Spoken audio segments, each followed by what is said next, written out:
إن الحمد لله نحمده ونستعينه ونستغفره ونستهديه ونعوذ بالله من شرور أنفسنا ومن سيئات أعمالنا. من يهده الله فلا مضل له ومن يضلل فلا هادي له، وأشهد أن لا إله إلا الله وحده لا شريك له، وأشهد أن محمدا عبده ورسوله. يا أيها الذين آمنوا اتقوا الله حق تقاته ولا تموتن إلا وأنتم مسلمون. يا أيها الناس اتقوا ربكم الذي خلقكم من نفس واحدة وخلق منها زوجها وبث منهما رجالا كثيرا ونساء، واتقوا الله الذي تساءلون به والأرحام إن الله كان عليكم رقيبا. يا أيها الذين آمنوا اتقوا الله وقولوا قولا سديدا يصلح لكم أعمالكم ويغفر لكم ذنوبكم، ومن يطع الله ورسوله فقد فاز فوزا عظيما. أيها المؤمنون، فإن أصدق الحديث كتاب الله، وخير الهدى هدى محمد صلى الله عليه وسلم، وشر الأمور محدثاتها، وكل محدثة بدعة، وكل بدعة ضلالة، وكل ضلالة في النار. أجارني الله وإياكم من النار. أيها الأحبة، أيها المسلمون، ها قد انتهى موسم الخيرات، ها قد انتهى موسم التلاوات، ها قد انتهى موسم الشهر، شهر عظيم. الله عز وجل افترض في نهاره الصيام وتنفل في ليله القيام. ها قد انتهت نسمات الخير، وها قد انتهت أوقات الذهبية، ولكن لم ينتهي موسم الخير، ولم ينتهي من تلاوة القرآن، ولم ينتهي الصوم، ولم تنتهي العبادة بعده، فإن العبادة تستمر ما دمنا في قيد الحياة. فالله عز وجل أمرنا أن نعبده حتى نفارق ونغادر هذه الحياة الدنيا، ولم يأمرنا أن نطيعه وأن نتعبد فيه في رمضان فحسب، بل في كل آن وفي كل زمان وفي كل مكان يعبد ربنا عز وجل. فقد قال الله عز وجل: واعبد ربك حتى يأتيك اليقين. إخوة الإيمان، أيها المحبون، الله سبحانه وتعالى يا መልካሙ ያ የውዴታው ያ ወደ አላህ መቃረቢያ ያ መልካም ስራዎች እጥፍ ድርብ ሆኖ እንደሚሰጡበት ያ በየቀኑ ሰዎች ከጀሃነም ነፃ የሚደረጉበት ያ በየቀኑ ጅብሪል ዓለይሂ ሰላቱ ወሰላም ወደ ረሱል ሰለላሁ ዐለይሂ ወሰለም መጥቶ ሲቃራበት የነበረው ያ አንዲት ሌሊት ያለበት ጊዜ፣ ያቺ ሌሊት እዛች ሌሊት ውስጥ የተሰራ ዒባዳ ከአንድ ሺህ ወራት በላይ እንደሚያስገኝ የነበረው ያ ውዱ ጊዜ እነሆ አበቃ። ባረከላሁ ፊኩም። የረመዳን ወር ተሰናበተ። የረመዳን ወር አበቃ ማለት ግን አላህ ሱብሓነሁ ወተዓላ የምናመልክበት፣ እሱን በብቸኝነት የምንገዛበት፣ የአምልኮ ተግባራቶች ለእሱ የምንሰጥበት ጊዜ አብቅቷል ማለት አይደለም። አላሁ ዐዘ ወጀል እሱን እንድናመልከው ያዘዘን ረመዳን እስኪያበቃ ድረስ ሳይሆን ዱንያን ለአንዴጋ እስክንሰናበት፣ ከዱንያ ሐያት እስክንሰናበትና ወደ አኺራ እስክንሸኝ ድረስ ነው ማለት ነው። ባረከላሁ ፊኩም። ታዲያ ዒባዳዎች በረመዳን ውስጥ በዚህ ልክ አከታትለን ስንሰራ፣ በዚህ ልክ አነባብረን ስንሰራ፣ በዚህ ልክ በሙሉ ነሻጣ ያለአንዳች ድክመትና መሰላቸት እጅግ በጣም በሚገርም ሁኔታ አላህን ስናመልክበት የነበረው ጊዜ ቢያበቃ ባረከላሁ ፊኩም፣ ሁኔታችን ግን በዛ ሁኔታ ላይ እንዲቀጥል አላህ ይፈልገዋል።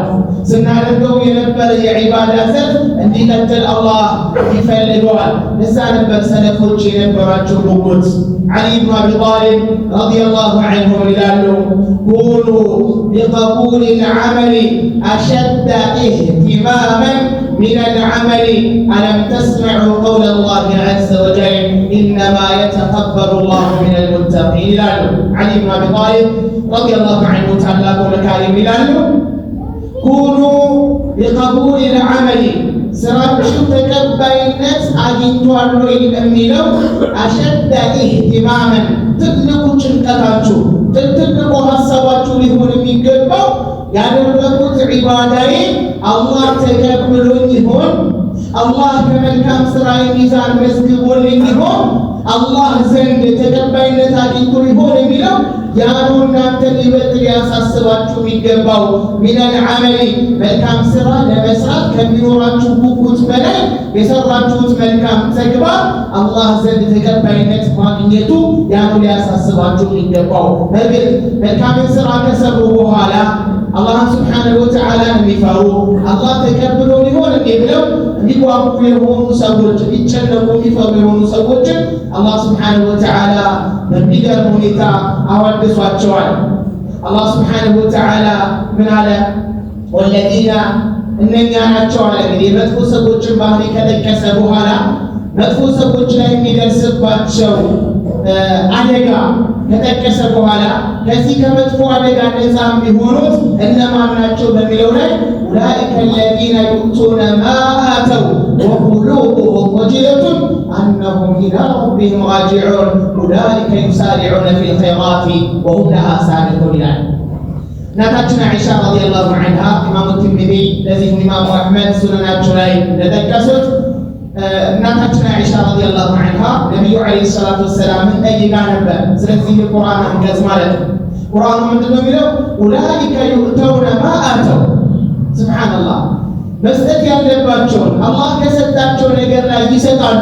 መፈጸም ያለባቸው መልካም ተግባር ከተገበሩ ከፈጸሙ በኋላ ኡላኢከ አለዚነ ዩእቱነ ማ አተው ወቁሉቡሁም ወጅለቱን ልቦናቸው ይፈራል፣ ልቦናቸው ይረዳል፣ ልቦናቸው ይሰጋል። ሱብሃንአላህ ወጅለት ቁሉቡሁም ልቦናቸው በጣም ትፈራለች። ሱብሃንአላህ ኡላኢከ አለዚነ ዩእቱነ ማ አተው ወቁሉቡሁም ወጅለቱን አነሁም ኢላ ረቢሂም ራጂዑን ወደ ጌታቸው መመለሳቸውን እያስታወሱ ይፈራሉ።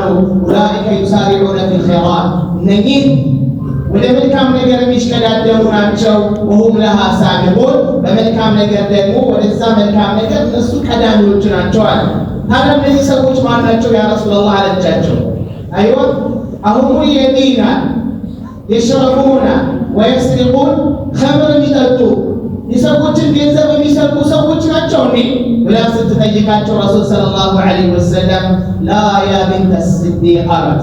በሌላ ዘገባ ላ ያ ቢንተ አቢበክር አንቺ አቡበከር አንቺ የዛ የጻድቅ ወይም የዛ የእውነተኛው ታላቁ ሰሓባ ልጅ የሆንሽው ባለቤቴ አይሻ ሆይ አንቺ እንደምታስቢው አይደለም ማለት ረሱል ሰለላሁ ዐለይሂ ወሰለም። ነገር ግን እነማን ናቸው? الذين هم نزعنات الرسول صلى الله عليه وسلم يصومون ويصلون ويتصدقون ጾም ይጾማሉ፣ ሶላት ይሰግዳሉ። ካላቸው አላህ ከሰጣቸው ገንዘብ አላህ በሚወደው መንገድ ላይ ወጪ ያደርጉና ረሱል ሰለላሁ ዐለይሂ ወሰለም መልሰው ደግሞ ይፈራሉ። ወይخشون አን አላ ይቅበል ዐመሉሁም ስራችን ተቀባይነት አይኖረውም ይሆን እንዴ እያሉ የሚጨነቁ የሚሰጉ ናቸው። ኡላኢከ ዩሳሪዑነ ፊል ኸይራት ወደ መልካም የሚሽቀዳደሙ ሰዎች ማለት እነኚህ ናቸው። ወንጀል ላይ ሰርተው ወንጀልን ፈጽመው የሚፈሩ የሚሰጉ ማለት ሳይሆን መልካምን ስራ ተግብረው ሲያበቁ የሰራነው መልካም ስራ አላህ ተቀብሎ ሊሆን ብለው የሚጨነቁ ሰዎች ናቸው።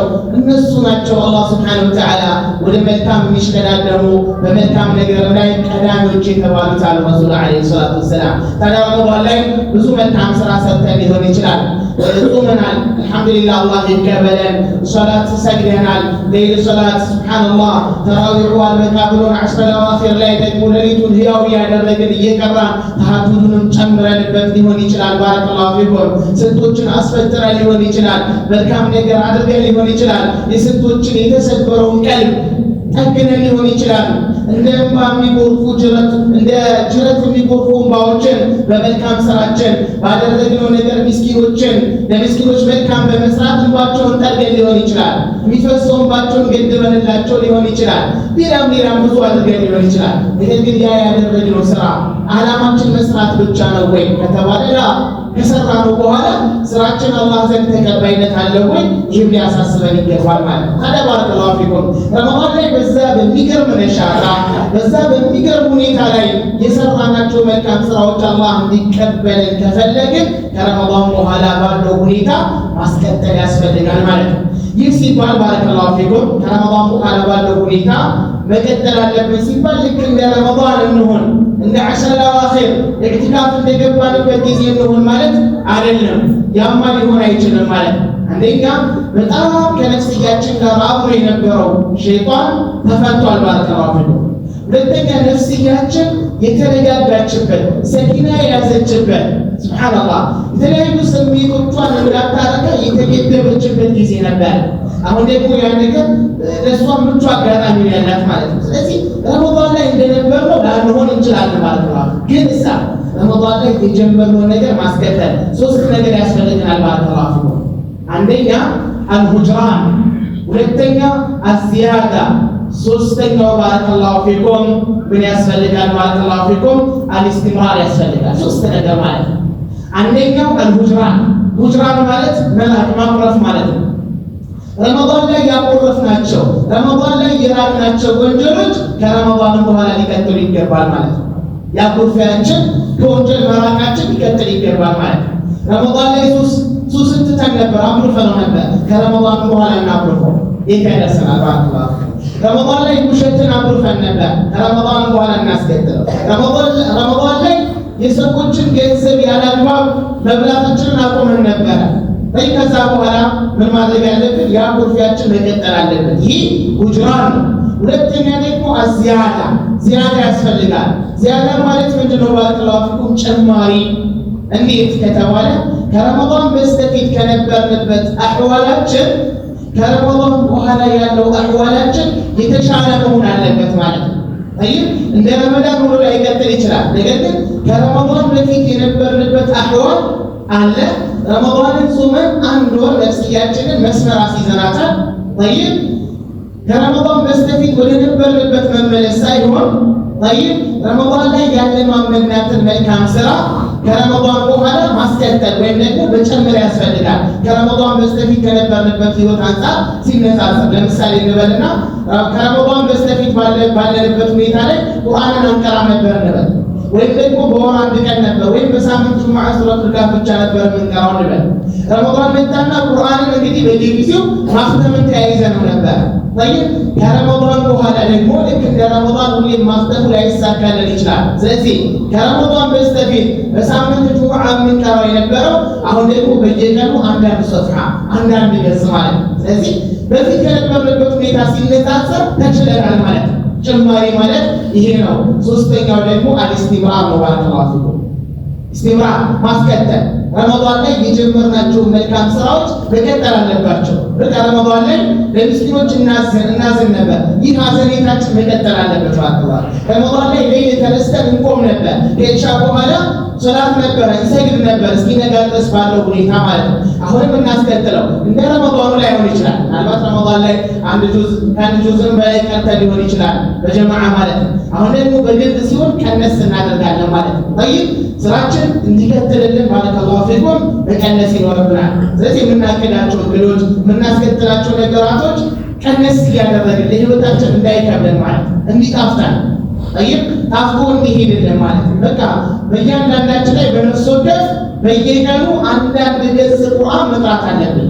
አበቃ በቃ ይሄ በራሳችን ላይ ግዴታ እናደርጋለን። አላህ 24 ሰዓት ሰጥቶኛል። አላህ ከሰጠኝ 24 ሰዓት ውስጥ 3 ደቂቃ ወይም ረጋ ባለ ቀናት 5 ደቂቃ ለቁርአን ሰጥቻለሁ። ከዛ እየጣፈጠን ሲሄድ እንጨምራለን። አንድ ጁዝ 2 ጁዝ እያደረግን ልንገፋ እንችላለን። ነገር ግን በአንድ ጁዝ ከጀመርን ባረከላሁ ፊኩም ድንገት መንገድ ከወጣን ወይ ከታመምን ወይ እንግዳ ከመጣብን ቀዷ ረመዳን ይመጣና ያ ቀዷ ተደምሮ ተከምሮ ባረከላሁ ፊኩም ጭራሽ ተሰላሰን ይህን ሁሉ ቀዷ ማውጣት አንችልም ብለን ከፕሮግራም ልንወጣ እንችላለን። ያ ነገር እንዳይገጥመን ምን ማድረግ አለብን? በትንሹ ማቀድ አለብን። ሌሊቱንም ደግሞ ስንሰግድ ምናልባት ከሌሊቱ የመጨረሻ ክፍል ተነስተን ሞክረነው ሊሆን ይችላል። ነገር ግን አሁን ከረመዳን በኋላ ውጣ ውረዱ ድካሙ ሊኖር ይችላል። ችግር የለውም። ከዒሻ በኋላ እንጀምረው። ከዒሻ በኋላ 3 ረካዓ በመስገድ በዊትር እንጀምረው። እያለ እየጣፈጠን ሲሄድ ልምዳችን እያደረግነው ስንሄድ ምን ይሆናል ማለት ነው? የሌሊት ሶላት የኛ ልዩ መገለጫችን ይሆናል ማለት ነው። በዚህ ልክ ህይወታችንን ባረከላሁ ፊኩም እስከ ቀጣይ ረመዳን ድረስ ቀልባችን ሳይለቅ ከአላህ ጋር ሳንርቅ ማስቀጠል ይኖርብናል። ይሄ ነው የሙእሚኖች ልዩ መገለጫቸው። ለዛ ነው ዓሊ ብን አቢ ጣሊብ ጠይብ ከሰራችሁት ስራ በላይ ጠይብ እናንተን ሊያሳስባችሁ የሚገባው ስራዬ አላህ ዘንድ ተቀባይነት አለው ይሆን ወይ? ምክንያቱም አላህ የሚቀበለው አላህን ከሚፈሩ ሰዎች ነው። ኢነማ የተቀበሉ ላሁ ሚነል ሙተቂን አላህ የሚቀበለው ከሙተቆች ነው። አንድ መልካም ስራ የአላህ ተቀበለኝ ማለት ሙተቆኛለሁ ማለት ነው። ጀነት የተዘጋጀው ለሙተቆች ነው። የአላህ ውዴታ የተዘጋጀው ለሙተቆች ነው። ስለዚህ ነሲብ አለኝ ድርሻ አለኝ ማለት ነው። ይህ ነው በቃ እኛን ሊያጓጓን የሚገባው። ባረከላሁ ፊኩም ረመዳን ላይ ሱብሓነላህ ረመዳን ላይ አትርፎ ቀጣይ ወራቶች የሚከስር ሰው ምሳሌው ባረከላሁ ፊኩም ካሉት ዓመት ውስጥ ካሉ ወራቶች ውስጥ አንዷን ወር ነግዶ አትርፎ የተቀሩት ወራቶችን በኪሳራ እንደሚያሳልፍ ሰው ነው ማለት ነው። ይሄ በጣም አላዋጣኝም ብሎ የሥራ ፊልድ ሊቀይር ይችላል ሰውየው ማለት ነው። እናም በዚህ ጉዳይ ላይ ስንንቀሳቀስ አንድ ወር አትርፈን 11 ወር የምንከስር ከሆነ ቆም ብለን ራሳችንን መመልከት አለብን። እኔ በዚህ ባለሁበት ሁኔታ አጅሬ ቢደርስ ወደ አኺራ ብሄድ ምንድን ነው የሚደርሰኝ? ይህን ራሳችንን መጠየቅ አለብን። ምክንያቱም ስንት ሰዎች ነበሩ ባለዋል ከረመዳን በስተቀር በጣም እንጓጓላቸው በጣም ከኛ በላይ ለኸይር ስራ እቅድ የነበራቸው ፕሮግራም የነበራቸው ሱብሃንአላህ ያንን ፕሮግራማቸውን ለማስቀጠል ከኛ በላይ ጉጉት ኖራቸው፣ ነገር ግን መካከል ሞት መጥቶ የቆረጣቸው የአላህ ቀጠሮ የቀደማቸው ስንት ሰዎች አሉ። እነዛ በንያቸው ያገኛሉ፣ አላህ በንያቸው ይቀሰቅሳቸዋል ነገ ወልቂያ። እኛ ግን በተፈለገበት ሁኔታ ላይ አሁን ባለንበት ሁኔታ ድንገት ሞት ሊመጣ ይሄን ነው መሳሪያ ያለ የዛሬ ጁምዓ ስንሰግድ በህይወት የመጨረሻ ጁምዓ ሊሆን ይችላል ብለን ምክንያቱም ያልታመመ አይሞትም አልተባለም ባረከላሁ ፊኩም። ያልሸመገለ ወጣት አይሞትም አልተባለም ባረከላሁ ፊኩም። ጠይብ ያልደኸየ ሀብታም የሆነ አካል አይሞትም አልተባለም። ሞት ብሄር የለው ቋንቋ ጎሳ የለው የኑሮ ደረጃ የለው መልክ የለው ምንም የለው። አላህ በዛፈው ቀን ሲመጣ ጨቅላም ሊሞት ይችላል፣ ሽማግሌ ሊሞት ይችላል፣ ወጣትም ሊሞት ይችላል፣ ሀብታምም ድሃም ማለት ነው። ስለዚህ በቃ የኛ ቀጠሯችን የትኛው ሰዓት ላይ እንደሆነ ነው። ለዛ ነው አላህ ሱብሓነሁ ወተዓላ ወላ ተሙቱነ ኢላ ወአንቱም ሙስሊሙን ሁሌ ሙስሊሞች ናችሁ ቆዩ። አየህ ሞት ሲመጣችሁ ሙስሊሞች ናችሁ ለኔ እንድትመጡአል ለኔ እጅግን የሰጣችሁ። ምክንያቱም አንድ ሰው በሞተበት ሁኔታ ላይ ነው የሚቀሰቀሰው ነገው መልቂያማ አላህ ይጠብቀንና ዝሙት እየሰራ የሞተ አካል ነገው መልቂያማ አላ ሩኡሲል አሽሃር የመጀመሪያዎቹ የመጨረሻዎቹ እየተመለከቱት ዝሙት እየሰራ ነው የሚቀሰቀሰው። ሰለላሁ ዐለይሂ ወሰለም ጉዳይ ነው ማለት ነው። ዱንያ ላይ ምናልባት ነው የሆነ በቃ አላህ ሊሰጥረን ይችላል። አኺራ ላይ ሚስጥሮቹ ላይፋ ይሆናሉ ማለት ነው። አይደል? ስለዚህ በቃ ይሁን ወንጀል ሲሰራ ይህን ወንጀል እየፈጸመ አላህ ሱብሓነሁ ወተዓላ ቢይዘንስ የመጨረሻ አስተንፋሽ ቢሆንስ አላህ ሱብሓነሁ ወተዓላ ሰውነትን ፓራላይዝ ቢያደርገውስ? ይህን ነው ማሰብ ያለብን። ለዛ ነው ደጋግ ቀደምቶች ሰለፎች ወንጀልን ሲሰሩ ማለት ነው ውስጣቸው ወንጀል በሚቆጠቁታቸው ሰዓት ነፍስያቸው ወደ ወንጀል ስትጠራቸው ወላሂ ያንን ወንጀል መስራት እንዴት ይቆጥቁት ነበር። ትልቅ ተራራ ቢናዲ ደረሰ ተራራ አጠገባቸው ኖሮ እሱን እንደመዳፈር ነበር የሚቆጥሩት። በቀይና ድብናል ብለው ይፈሩ ነበር። ባረከላሁ ፊኩም እኛ በዚህ ልክ ነው ያለነው። ስለዚህ ረመዳን ላይ ሷሊሖች ነበር፣ ረመዳን ላይ ጥሩዎች ነበር። ያ መልካምነታችን መቀጠል ይኖርበታል። ከአላህ ጋር የጀመረው ትውውድ መቀጠል ይኖርበታል ማለት ነው። ባረከላሁ ፊኩም ነገር ግን ረመዳን ላይ ሷሊሕ ሆነን ረመዳን ላይ የአላህ ወልይ ሆነን ከረመዳን በኋላ የሸይጣን ወልይ የምንሆን ከሆነ በጣም ከባድ ነው። ስናመልክ የነበረው አላህን ሳይሆን ረመዳንን ነበር ማለት ነው።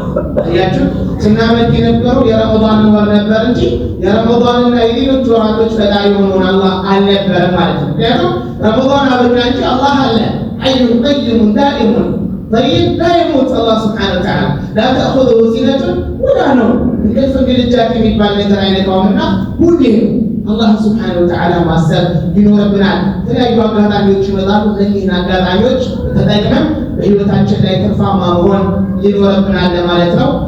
بارك الله لي ولكم في القرآن العظيم ونفعني وإياكم بما فيه من الآيات والذكر الحكيم. أقول قولي هذا وأستغفر الله لي ولكم ولسائر المسلمين من كل ذنب وخطيئة فيا فوز المستغفرين فاستغفروه إنه هو الغفور الرحيم والبر الكريم.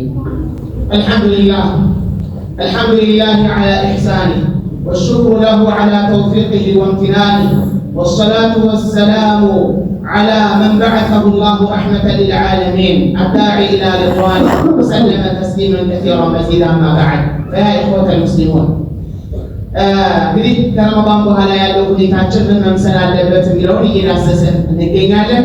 ረሱሉ ዓለይሂ ሰላቱ ወሰላም ከዚህ ከረመዳን ወር ቀጥሎ የሚገባ አንድ ወር አለ ሸዋል የሚባለው። ነው ዛሬ ሸዋል አንድ ነን ማለት ነው። አፍሪኮም ከሸዋል 2 ጀምሮ ሸዋል እስኪያበቃ ድረስ ባሉ ቀናቶች የሚደረግ ትልቅ መልካም ነገር ረሱሉ ዓለይሂ ሰላቱ ወሰላም ተቆመውናል። ምናሉ ረሱል ሰለላሁ ዐለይሂ ወሰለም መን ሷመ ረመዳን وأتبعه 6 من شوال فكأنما صام الدهر. الله أكبر سبحان الله فضل الله يا الله سبحانه وتعالى كل فاتكم بلا من أسس بارك الله فيكم. رمضان صوموا الحمد لله الله سبحانه وتعالى بحياة بدينا درسوا رمضان صومنا كذاك رمضان قدموا 6 ቀናቶችን ሸዋል ወር ውስጥ የጾም አካል ረሱል ሰለላሁ ዐለይሂ ወሰለም 6 ቀናቶችን የጾም አካል فكأنما صام الدهر አመቱ ሙሉ እንደ ጾመ ይቆጠራል። ሱብሃንአላህ አንዳንድ ዑለማዎች ምራሉ በሸዋል ውስጥ 6 ቀን ጾመን ጠይቅ እንደ 2 ወር የተቆጠረበት ምክንያት ለምንድን ነው ከተባለ አንድ ወር ሙሉ ነፍስያችን ከምግብና ከስሜት ታቅባ ቆይታለች። ጠይቅ ልክ ያ እቀባ ወይም ደግሞ እገዳው ሲነሳላት ነፍስያ ለምግብ ያላት ጉጉት እየጨመረ ይላል። በዚህ ሰዓት ላይ ነፍስያውን ጫን ብሎ ከዚህ ወር ውስጥ 6 ቀናቶችን ወስዶ የጾመ አጅሩ በዚህ ልክ ከፍ ያለበት ምክንያት ነፍስያውን ስለሳለፈ ነፍስያውን ስለረገጠ ነው ይላሉ። በግጥ አንዳንድ ሰዎች ምናልባት ያው ስሜታቸውን ለማጥራት የነፍስያቸውን ፍላጎት ለማሟላት ለዚህ ወር የሚደረድሯቸው በጣም ብዙ ምኖች አሉ፣ ተጨማሪ ነገራቶች አሉ። ይህንን ወር የሚጾሙት በእድሜ ገፋ ያሉ በእድሜ ጠና ያሉ ሰዎች ናቸው። ስለዚህ የሽማግሌዎች ጾም ነው የሚሉ ሰዎች አሉ። ረሱል ሰለላሁ ዐለይሂ ወሰለም ረመዳን ጾሙ ሽማግሌዎች 6 ቀን ከጾሙ አይደለም ያሉት። መን ሷመ መን የሚለው እንግዲህ ነኪራ ነች። መን ሷመ ረመዳን የረመዳንን ወር የጾመ ማንኛውም አካል ማለት ነው፣ ሙከለፍ የሆነ አካል ማለት ነው። የረመዳንን ወር እንዲጾም ግዴታ የተደረገበት ሰው ረመዳንን ጨርሶ ከዒዱ ማግስት ጀምሮ እስከ ወሩ ማብቂያ ድረስ ካሉ ቀናቶች ውስጥ 6ቷን ቀን የጾመ ሰው ነው የተባለው እንጂ ምን አልተባለም። የሽማግሌዎች አልተባለም። ይሄ ነፍስያን ማሳነፊያ ነገር ነው ማለት ነው። ምክንያቱም ሽማግሌዎች ለጀነት እንደሚጓጉቱና ወጣቱን መጓጓት አለበት፣ ጎልማሳው ወንዱም ሴቱም መጓጓት አለበት። ምክንያቱም አመቱ ሙሉ እንደዛ እንደ ጾመ ይቆጠርለታል የተባለው አላህ። ሁለተኛ ይህ ወር በጣም ይከብዳል ብለው በነፍስያ ላይ ማክበድ ማለት ነው፣ ማክሰር። ሱብሃንአላህ አንድ ወር ሙሉ በተከታታይ የጾመ ሰው እንዴት 6 ቀን መጾም ያቅተዋል ማለት ነው? ይህ ነፍስያን ማሳነፍ ነው። ወይም ደግሞ ታስቦ የከረመው ሸይጣን በእኛ ላይ ምን እያደረገብን ነው? ስራውን እየሰራ ፕሮጀክቱን እያስፈጸመብን ነው ማለት ነው። እንዲህ ማለት ይኖርብናል ማለት ነው። ባረከላሁ ፊኩም። ሌላኛው ከሚታዩ ስህተቶች ውስጥ እነዚህን ቀናቶች ተከታታይ አድርጋችሁ ጾሙ አልተባለም። ወይም በዒዱ ማግስት ጀምሮ ባለው አልተባለም። ባረከላሁ ፊኩም። የተባለው ምንድነው? ሸዋል ከሚባለው ወር ውስጥ 6 ቀን ነው። ኢሻው አከታትሎ መጾም ይችላል። ከፈለገ ሰኞ ሐሙስ እያደረገ መጾም ይችላል። እንደፈለገ ማለት እንደ ፍላጎቱ መጾም ይችላል። ነገር ግን ከሚስተዋሉ ስህተቶች ውስጥ ማለት ነው ባረከላሁ ፊኩም ነገ ጾማለሁ እያለ ወሩ ሙሉ የሚያልፈው አካል አለ። ባረከላሁ ፊኩም። ይህ ደግሞ ትልቅ የሆነ ስህተት ነው፣ የሸይጣን ማዘናጊያ። በዚህ አይነት ዝንጋቴ ውስጥ እገባለሁ ብሎ የፈራ ሰው አከታትሎ መጾም ይኖርበታል። ከነገ ጀምሮ አንድ ብሎ አከታትሎ 6ቱን ቀን መጾም ይገባዋል ማለት ነው። ግዴታው ነው ሳይሆን ባረከላሁ ፊኩም ይሄ መልካም ነገር እንዲያመጣው በዚህ ልክ መጓጓት ይኖርብናል ማለት ነው። ባረከላሁ ፊኩም። ምናልባት ከዚሁ ጋር ተያይዞ ከነገ ጀምሮ አንድ ብለው ሸዋልን ይጀምሩና ስድስቷን ቀን ተከታትለው ከጾሙ በኋላ የዛሬ ሳምንት ትንሹ ዒድ ብለው ደግሞ የሚሰባሰቡ ሰዎች አሉ። ይሄ ዲናችን የማያውቀው ነገር ነው። ባለላፊ طيب ዒድ ትንሹ ትልቁ ተብሎ የተቀመጠልን ነገር የለም። ባለላፊ طيب ሸዋል ደግሞ እነዚህ ስድስት የተገደቡ ተከታታይ ቀናቶች ብቻ ማለት አይደለም። ደስ ባለ ጊዜ መጾም እንችላለን እና እነዚህን ቀናቶች አከታትሎ ከዛ ዒድ የሚባል ነገር የለም። ምናልባት አንዳንድ ቦታ ላይ የእንትና ብሔረሰብ መገለጫ ወይም ደግሞ በዩኔስኮ ተመዝግቧል ተብሎ ሊባል ይችላል። ዩኔስኮ ላይ መመዝገቡ ሳይሆን አላህ ዘንድ ስራችን ተቀባይነት የሚኖረው ቁርአን ላይ ሐዲስ ላይ የተመዘገበው በሰለፎች ወሰሐቦች ጊዜ የተመዘገበው ተግባር ነው እንጂ የዓለም ሕዝብ በአጠቃላይ ፒቲሽን ሰብስቦ ይህ መሆን አለበት ብሎ ቢፈርም طيب አንዱ የሚባሉ ሙፍቲዎች አንዱ የሚባሉ ዓሊሞች ትክክል ነው ብሎ ቢፈርሙ እንኳን ተግባሩ አላህ ዘንድ ነው የጽድቅ ተግባር አይሆንም ማለት። ለምን ዒድ መደገግ የሚችለው ማን ብቻ ነው? አያሉ ጌታ አላህ ብቻ ነው ማለት ነው። ግልጽ ማለት ረቡል ዓለሚን ብቻ መደገግ የሚችለው። ስለዚህ የዛሬ ሳምንት ትንሹ ዒድ ብሎ ማክበር ሐታ አንዳንድ ቦታ ላይ አላህ ከባድ ነው። ሱብሃንአላህ ሸሪዓን ከመጻረር የተነሳ ከዛሬው ዒድ በላይ የዛሬ ሳምንት ዒድ ብለው የሚያከብሩትን ቀን ነው ልዩ ቦታ ሰጥተው የሚያከብሩት ማለት ነው። ግልጽ የሆነ ሙኻለፋ ነው። አላህ طيب ዒድ እስከተባለ ድረስ ሸሪዓችን ላይ ያሉ ዒዶች ምን አላቸው? ሰላት ዒድ አላቸው አይደል? ለትንሹ ዒድ ሰላት የለው ወይስ ትንሹ የተባለው ሰላት ስለሌለው ነው? طيب ኹጥባ ሲለው ባረከላሁ ፊኩም እንኳን አደረሰ የሚባልበት አባባሉ ሰሌት ነው። ሰለፎች ሲያውቁት ነበር። ማንም ሊያጸድቅልን አይችልም። በዲናችን ጉዳይ ህገ መንግስትም በሉት ዩኔስኮም በሉት ማንም ሊያጸድቅልን አይችልም። የእኛ መተዳደሪያችን አልቁርአን ወሱና ይሄ ነው ማለት ነው። ስለዚህ እዛ ላይ የጸደቀ ነገር ብቻ ነው እንጂ ሰዎች በግርግር ስላደረጉት መንግስት ምናልባት ማለት የበዓል ቀን ነው ብሎ እንኳን ዝግ ቢያደርገው ባረከላሁ ፊኩም ኢትዮ ቴሌኮም እንኳን አደረሳችሁ ብሎ ሜሴጅ ቢልክ እንኳን ሌሎች ተቋማቶችን ቢልኩ ቴሌቪዥንና ሬዲዮ ላይ እንደዚህ እንኳን አደረሳችሁ ቃላቶች በአግባብ የሚሸጡ ነገራቶች ቢደረጉ አላህ ዘንድ ጽድቅ እስካልተደረገ ድረስ ተግባሩን ማንም ሊያጸድቀው አይችልም። የዓለም ሕዝብ ቢሰበሰብ ማለት ነው ባረከላሁ እና በዚህ ላይ ምናልባት መልካም መስሎን ለምንሳተፍ ሰዎች የዛሬ ሳምንት እንትና ጋር ዘይራለሁ ትንሹ ዒድ ነው የሚባል ነገር ሰርዘን ባረከላሁ ፊኩም ላለመመሳሰል ሰዎችን ላለመፈተን በሌላ ጊዜ ዚያራችንን እናደርገው። ይህንን ቀን ልዩ አድርገን የምናከብርበት ምንም የሚለየው ነገር የለም። ሸዋል 8 ማለት እንደ ማንኛውም ቀን ነው እንጂ እሱ ልዩ የሚያደርገው ቀን የለም። ባረከላሁ ፊኩም ይሄን ልናስብበት ይገባናል ማለት ነው ኢንሻአላህ። ከዛ በተጨማሪ ኢንሻአላህ ጓደኛ 3 አይነት ናቸው ባረከላሁ ፊኩም። ምክንያቱም ረመዳን ላይ ተውበት ላደረገ ሰው ትልቁ ማለቁ ጓደኛ ነው። ባረከላሁ ጓደኛ 3 አይነት ናቸው። ሷሊሑን፣ ጋፊሉን፣ ዑሳት ይባላል። ሷሊሑን ደጋጎች ናቸው። ወሚን ሺዓሪህም ልዩ መገለጫቸው ሀያ ቢና ኑእሚን ሰዓተ ሀያ እንግዲህ እስኪ አሁን ወደ ዒባዳችን እንመለስ። ወደ ቁርአን፣ ወደ መስጊድ፣ ወደ ቲላዋ፣ ወደ ደርስ ብሎ የሚገፋፋ ይህ ሷሊህ ነው ማለት ነው።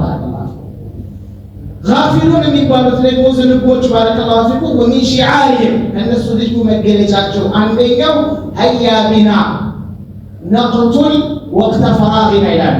ክፍት ሰዓታችንን እንግደል እስኪ የት በመሄድ ሻይ ቡና ጠይብ ካፌ በመሄድ መዝናኛ ቦታ በመሄድ የተለያዩ አላህ የማይወሳበት ቦታ በመሄድ ሰዓታችንን እናሳልፍ እንገናኝ የሚሉ ሰዎች ናቸው። ከእነዚህ አይነትን ጓደኛ መራቅ ያስፈልጋል። ሶስተኞቹ ደግሞ ዑሳቶች ናቸው። ልዩ መገለጫቸው ወደ ወንጀል ሀያ ብለው የሚገፋፉ ናቸው። ሁለቱ ርቀት ሳሊሖችን ከኛ የተሻሉ ሰዎችን ጓደኛ አድርገን ልንይዝ ይገባናል። ምናልባት ከረመዳን በስተፊት አብረው ወንጀል የሚሰሩ የነበሩ ሰዎች ከነሱ ተነጥለ ረመዳንን ለመጠቀም ራስን ቀይረ ወደ መስጂድ ገብተህ በቁርአን ተዋውቀ ወደ ሶላተ ጀማዓ ተመላልሰህ ስታበቃ እነዛን ጓደኞችን እንዳትፈልጋቸው። ምናልባት አቅሙ ኖሮ በሌላ ዳዒ ለማስመከል ካልሆነ በስተቀር ቀስ ብዬ ተጠግቼ ከነሱ ጋር ተያል ላስተካክላቸው በራስህ ላይ አደጋን ምን ማድረግ የለብህም። በራስህ ላይ እሳት መጫር የለብህም ማለት ነው። ይህ ጥንቃቄ ያስፈልጋል። ይዘው ሊሄዱ ወደ ነበርክበት ሊመልሱ ስለሚችሉ ምናልባት የተለያዩ የሹፈትና የላልታ ቃላቶች ሊጠቀሙ ይችላሉ።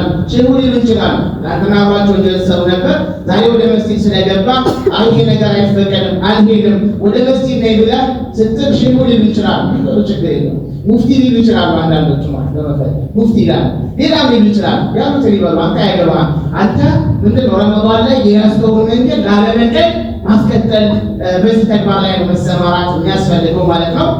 عباد الله إن الله يأمركم بأمر عظيم أمركم أن تصلوا وتسلموا على من بعثه الله رحمة للعالمين حيث قال إن الله وملائكته يصلون على النبي يا أيها الذين آمنوا صلوا عليه وسلموا تسليما اللهم صل على محمد وعلى آل محمد كما صليت على إبراهيم وعلى آل إبراهيم إنك حميد مجيد اللهم بارك على محمد وعلى آل محمد كما باركت على إبراهيم وعلى آل إبراهيم إنك حميد مجيد اللهم أعز الإسلام والمسلمين اللهم أعز الإسلام والمسلمين اللهم أعز الإسلام والمسلمين وانصر عبادك الموحدين وجندك الصالحين اللهم آمنا في أوطاننا ودورنا وأصلح أئمتنا وولاة أمورنا برحمتك يا أرحم الراحمين اللهم أنت السلام ومنك السلام تبارك يا ذا الجلال والإكرام اللهم رحمتك نرجو اللهم رحمتك نرجو اللهم رحمتك نرجو اللهم إنا نسألك العافية اللهم إنا نسألك العافية في كل الأمر يا أرحم الراحمين ربنا تقبل منا إنك أنت السميع العليم وتب علينا إنك أنت التواب الرحيم وأنت حسبنا ونعم الوكيل فاستجب دعاءنا برحمتك يا أرحم الراحمين صلى اللهم على نبينا محمد وعلى آله وصحبه أجمعين